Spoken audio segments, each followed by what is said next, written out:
के एक कोने में रघुवीर लोहार का एक छोटा सा घर था। उस दिन सुबह सवेरे रघुवीर लोहार अपने औजार लेकर काम पर निकल रहा था। कब तक ऐसा चलेगा रघु? हर रोज सुबह कुछ आस लेकर जाते हो और शाम को निराश होकर लौटते हो।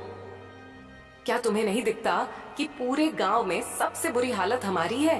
क्या करूं राधा, तू ही बता।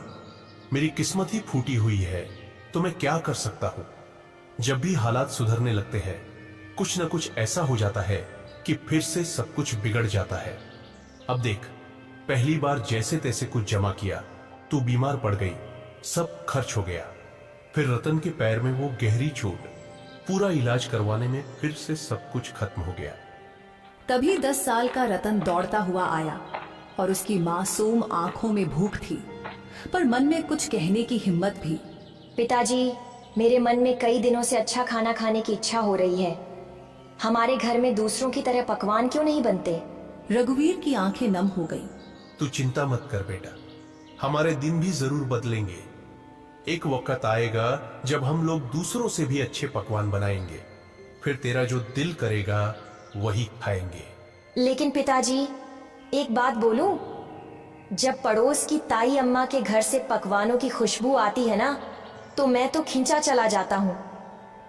एक दिन चला भी गया था, लेकिन उन्होंने मुझे देखते ही खाना छुपा लिया और कहा, यहां मत आ, भाग जा यहां से। तो मैं वापस आ गया। राधा की आंखों से आंसू बहने लगे। उसका दिल जैसे किसी ने मसल कर रख दिया हो। रघुवीर कुछ नहीं बोला, चुपचाप अपने औजार उठाए और लोहार की दुकान की ओर चल पड़ा। रघुवीर की लोहार की दुकान गांव के चौराहे पर थी। उस दिन जैसे ही उसने भट्टी सुलगाई और हथौड़ा उठाया, उसे लगा कि उसके बाजुओं में अब पहले जैसी ताकत नहीं रही। उसके हाथों की चोटें भी जैसे थक चुकी थीं। हे भगवान, और कितनी परीक्षाएं लोगे। आज एक भी ग्राहक नहीं आया और ऊपर से घर की हालत, रत्न की मासूम बातें सब कुछ तोड़कर रख देती है। तभी गांव का मुखिया दुकान पर आ पहुंचा। उसके चेहरे पर एक औपचारिक मुस्कान थी। हाँ रघुवीर, क्या हुआ? आज तुम्हारे हाथों में पहले जैसा जोर नहीं दिख रहा। क्या बात है? मन कुछ बोझिल लग रहा है, क्यों? हाँ मुखिया जी, अब आप तो सब जानते हैं, फिर भी पूछते हैं। मेरा परिवार बहुत बड़ी आर्थिक तंगी में है। मेहनत तो बहुत करता हूं, लेकिन हाथों में किस्मत नहीं है। मुखिया चुप रहा, लेकिन तभी बगल से बाली आ गया, गांव का वो आदमी जिसे दूसरों के दुख में भी मजा आता था। मुखिया जी, मैं तो कहता हूं कि इस रघुवीर को गांव से निकाल देना चाहिए। उसकी मनहूस छाया धीरे धीरे पूरे गांव में फैल रही है। कहते हैं कुछ लोग ऐसे होते हैं जिन पर काल की छाया होती है और जो पूरे गांव को बर्बाद कर सकते हैं। मुखिया पहले चौंका, फिर हंसने लगा। बाली भी हंसने लगा। अरे बाली, तू भी ना चल, छोड़ इसे, चल यहां से। दोनों रघुवीर की हालत पर हंसे और चले गए। रघुवीर वहीं बैठा रहा, आंखें आसमान की ओर उठाए। हे भगवान, क्या मैंने अपनी तकदीर खुद लिखी थी? क्या मैंने किसी का बुरा किया है? कभी चोरी, कभी बेईमानी, मैंने कुछ बुरा नहीं किया। फिर मेरे ऊपर यह दुख क्यों आया है? क्यों मेरे सपनों के दिए बुझ गए, मेरी उम्मीदों के चिराग बुझ गए। धुंध में खो गया हूं, कहीं से रास्ता नजर नहीं आता। यह तन्हाई कब खत्म होगी? उसकी हथेली से हथौड़ा नीचे गिर गया। उसका हौसला उस दिन भट्टी से पहले ही बुझ गया था। मैं आज भी खाली हाथ जाऊंगा। राधा उम्मीद लगाए बैठी होगी। मेरा तो घर जाने का भी मन नहीं कर रहा। मैं क्या करूं? मेरा बेटा भूखा होगा। शाम को रघुवीर थका हारा अपने घर पहुंचा। उसका चेहरा उदास था। जैसे ही उसने घर में कदम रखा, राधा ने उसे देख लिया। अरे क्या हुआ रघु? आज तुम्हारा चेहरा इतना उदास क्यों है? अरे कुछ तो कहो। रघुवीर की आंखें भर आईं। उसने धीरे से राधा की ओर देखा। अब तो सारे गांव वाले भी मेरी बुरी किस्मत का मजाक उड़ाने लगे हैं राधा। और क्या कहूं, आज तो दुकान पर एक भी ग्राहक नहीं आया। हाँ, और ऊपर से मुखिया और बाली, वो दोनों मेरी किस्मत पर हंसते हुए चले गए। मैं तुम्हारे लिए खाने के लिए भी कुछ नहीं ला सका। राधा चुप हो गई। उसकी आंखें भर आईं। सुबह जब तुम दुकान जा रहे थे, तब मैं भी तुम्हें बोल रही थी, इसमें गलती मेरी भी है। मैं भी कभी तुम्हारे दुख को पूरी तरह समझ नहीं पाई। फिक्र मत करो, भगवान सब ठीक करेगा। रघुवीर कुछ नहीं बोला। वह चुपचाप चारपाई पर लेट गया। उसके हाथ कांप रहे थे, लेकिन आवाज नहीं निकली। अगले दिन सुबह होते ही राधा ने रघु से कहा, रघु, खाने के लिए कोई चीज उधार ही ले आओ। हमारे गांव की दुकान हो सकता है तुम्हें कुछ सामान उधार दे दे। नहीं राधा, मैं कल भी गया था उसके पास। वह पहले अपना पिछला उधार मांग रहा है। अब मुझे उसकी दुकान पर जाते हुए शर्म आती है। मुझे नहीं लगता कि हमारे हालात कभी भी ठीक हो सकेंगे। ऐसा ही चलता रहा तो हमें यह गांव छोड़कर जाना पड़ेगा।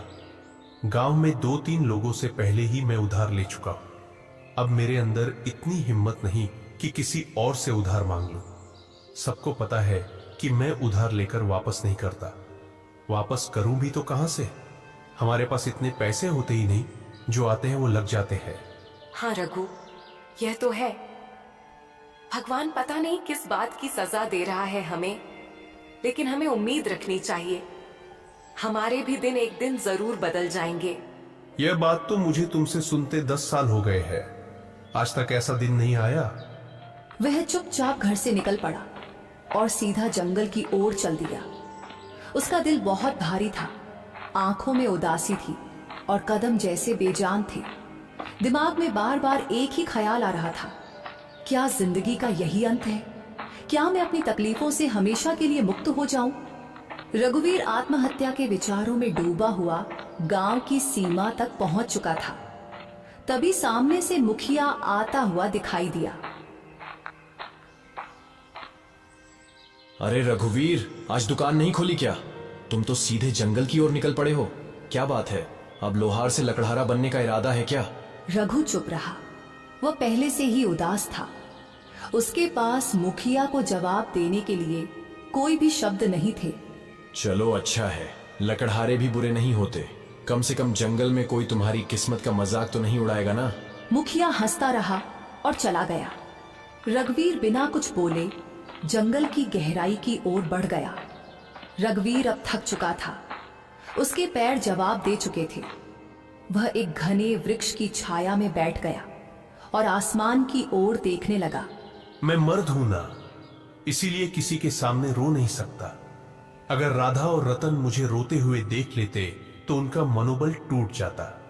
इसीलिए मुझे जंगल आना पड़ा। भगवान, तू मेरी कितनी परीक्षा लेगा? रघु उदास होकर आसमान की तरफ देखते हुए बातें कर रहा था कि अचानक उसके कानों में किसी के चीखने की आवाज आई। कोई है तो मेरी मदद करो। वह उठा और इधर उधर देखने लगा। अचानक उसकी नजर एक साधु पर पड़ी जो जमीन पर गिरे हुए थे।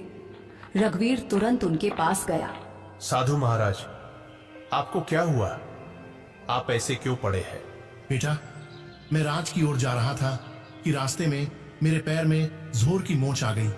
मैं गिर पड़ा और तभी से इस सुनसान जंगल में पड़ा हूं। ये जंगल इतना वीरान है कि यहाँ कोई आता ही नहीं। कई दिन हो गए कोई इंसान नहीं दिखा। मुझे बहुत प्यास लगी है। मेरा गला सूख रहा है। अगर जल्दी पानी नहीं मिला तो शायद मैं बच न सकूं। रघुवीर घबरा गया और तुरंत इधर उधर देखने लगा, शायद कहीं से पानी या कोई मदद मिल जाए। परंतु यहां तो दूर दूर तक कोई तालाब दिखाई नहीं दे रहा है महाराज। बताइए साधु महाराज, अगर आपको पता हो कि पानी कहां मिल सकता है तो मैं अभी ले आता हूं। यहाँ से लगभग 2 मील दूर एक तालाब है। तुम मेरे लिए वहां से पानी ले आओ बेटा। इतना कहकर साधु ने अपना कमंडल रघुवीर के हवाले कर दिया। थका हुआ रघुवीर बिना देर किए उस दिशा में चल पड़ा जहां उसे अपनी आखिरी उम्मीद नजर आ रही थी। जंगल की खामोशी के बीच वह अपनी थकी हुई टांगों के बावजूद तालाब तक पहुंच गया। जब उसने कमंडल पानी में डाला, अचानक तालाब से धुआं उठने लगा। धुआं धीरे धीरे एक भयानक औरत की शक्ल लेने लगा। यह दृश्य देखकर रघुवीर के दिल में डर और हैरानी की लहर दौड़ गई। तेरी हिम्मत कैसे हुई उस तालाब का पानी लेने की? क्या तुझे नहीं पता कि उस तालाब से कोई जल नहीं ले सकता? देखो, मुझे सच में नहीं पता था कि ये तालाब तुम्हारा है। मुझे माफ करो, मैंने ऐसा कोई अपमान नहीं किया। मैं एक डायन हूँ। अगर तुझे ये जल चाहिए तो मेरी एक पहेली का उत्तर देना होगा। अगर उत्तर गलत दिया तो इसी तालाब में डुबोकर मैं तुझे मार दूंगी। लेकिन हाँ, एक और रास्ता है जिससे तू बच सकता है। तू बिना जल लिए यहाँ से चला जा, न पहेली न मौत। रघुवीर गहरी सोच में डूब गया। एक ओर साधु की प्यास और दूसरी ओर मृत्यु का भय। मैं यहाँ से जल लिए बिना बिल्कुल नहीं जाऊंगा। मैंने किसी से जल लाने का वचन दिया है और मैं अपना वचन नहीं तोड़ूंगा। तो मेरी ये पहेली सुन। एक घर ऐसा जो हर दिशा में खुला हो, जिसके अंदर उजाला हो, पर ना कोई खिड़की हो, ना कोई दरवाजा, ना कोई दीवार हो और ना ही कोई जमीन, फिर भी सब कुछ उसमें समाया हो। बता कौन है वो? रघुवीर ने कुछ क्षणों के लिए अपनी आंखें मूंद ली। उसकी सांसें तेज और बेकाबू थी, मानो दिल के भीतर एक तूफान चल रहा हो। लेकिन उसके चेहरे पर एक अनोखा सा सुकून था, एक गहराई से भरा शांत भाव, जैसे वो अपने भीतर की रोशनी से सच्चाई को खोजने की कोशिश कर रहा हो। अंदर से बेचैनी के बावजूद उसके माथे पर एक दृढ़ संकल्प की रेखा साफ नजर आ रही थी, जो ये बता रही थी कि वह हार मानने वाला नहीं है। वो है मनुष्य का मन, जो हर दिशा में खुला होता है, जिसमें उजाला भी होता है और अंधकार भी। ना कोई दीवार, ना कोई दरवाजा, फिर भी उसमें पूरा संसार समा जाता है। डायन कुछ पल चुप रही, जैसे रघुवीर के उत्तर पर हैरान हो गई हो। फिर अचानक वह जोर से हंसने लगी, एक ऐसी हंसी जिसमें हैरानी, गुस्सा और शायद थोड़ी सी खुशी भी छुपी हुई थी। तू पहला योगी है जिसने मेरी पहेली का सही उत्तर दिया है। जा, जितना जल चाहिए ले जा। आज तुझसे मिलकर मुझे प्रसन्नता हुई। रघुवीर ने अपने कमंडल को ठंडे और साफ जल से भर लिया। उसकी आंखों में एक चमक थी, सफलता और संतोष की। फिर वह तेजी से लौट पड़ा। कदमों में जल्दी थी लेकिन दिल में शांति। वह सीधे उसी स्थान पर पहुंचा जहां साधु महाराज निर्जीव से पड़े थे, जैसे उनके जीवन की आखिरी उम्मीद सिर्फ रघुवीर की वापसी से जुड़ी हो। लीजिए महाराज, मैं जल ले आया हूं। साधु ने जल पीते ही रघुवीर को गहराई से देखा। उनकी आंखों में हैरानी और आश्चर्य साफ झलक रहा था। बेटा, क्या सच में तुमने इसी तालाब से जल लिया है? हाँ महाराज, आपने कहा था और मैंने निभाया। मुझे लगा था कि तुम जल नहीं ला पाओगे, क्योंकि मैं जानता था कि उस तालाब में एक डायन का वास है। जब भी कोई मनुष्य जंगल में आता है, मैं हमेशा उसकी ऐसी ही परीक्षा लेता हूं। अक्सर मैंने देखा है कि वह मनुष्य डायन के डर से भाग जाता है, लेकिन तुम पहले मनुष्य हो जिसने उस डायन की पहेली को हल किया और मेरे लिए जल लेकर आए हो। इतना कहकर साधु ने अपनी आंखें बंद की और कुछ मंत्र पढ़ने लगे। तभी वहां रंग बिरंगी किरणों के साथ एक सुंदर हिरण प्रकट हो गया। तूने मेरी मदद की है, इसीलिए मैं तुझे यह भेंट देना चाहता हूँ। साधु महाराज, इतना तो मुझे पता चल गया है कि आप कोई चमत्कारी साधु हैं, परंतु मैं इस हिरण का क्या करूंगा महाराज? इसे अपने घर ले जा और अपनी बेटी की तरह पाल इसे। और याद रख, यह हिरण तेरी किस्मत बदल देगा। मैं जानता हूं कि तू सबसे ज्यादा अपनी किस्मत की वजह से परेशान है, वरना तेरे अंदर कोई बुराई नहीं है। तू मेहनती लोहार है, तेरे मन में कोई लालच नहीं है और तू दूसरों की मदद करने वाला भी है। इतना कहकर साधु वहां से चले गए। रघुवीर ने उस हिरण को सावधानी से उठाया और अपने घर ले आया। हिरण की सुंदरता और चमक देखकर रघुवीर के दिल में नई उम्मीद जगी और उसने ठाना कि उसकी रक्षा करेगा और अपनी किस्मत बदलने की कोशिश करेगा। अरे, ये हिरण आपको कहाँ से मिला? रघुवीर ने सारी कहानी राधा को सुनाई। हमारे घर तो वैसे ही खाने के लाले पड़े हैं। साधु महाराज को अगर देना ही होता तो धन देते। इस हिरण को क्यों पकड़वाया? हाँ, अब साधु महाराज ने कुछ सोच समझकर ही दिया होगा।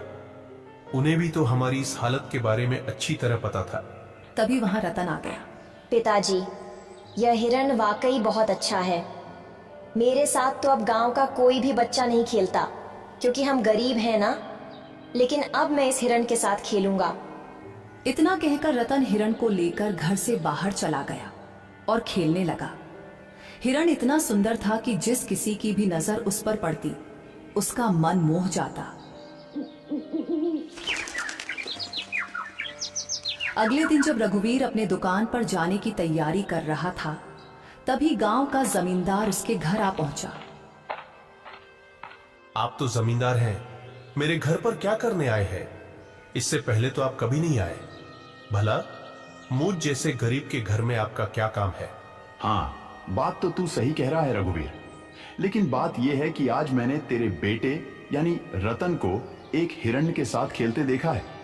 वह हिरण वाह वाह वाह बहुत ही सुंदर था, और तू जानता है कि मुझे जानवरों को पिंजरे में रखने का कितना शौक है, तो मैं वह हिरण खरीदना चाहता हूँ। राधा यहाँ सुनकर चौकस हो गई। वह कुछ कहने ही वाली थी कि माफ कीजिए, मैं वह हिरण आपको नहीं बेच सकता। अरे भाई, मैं तुम्हें इसकी अच्छी कीमत दूंगा। आप मुझे चाहे उसकी कितनी भी कीमत दें, माफ कीजिएगा, मैं उस हिरण को नहीं बेचूंगा।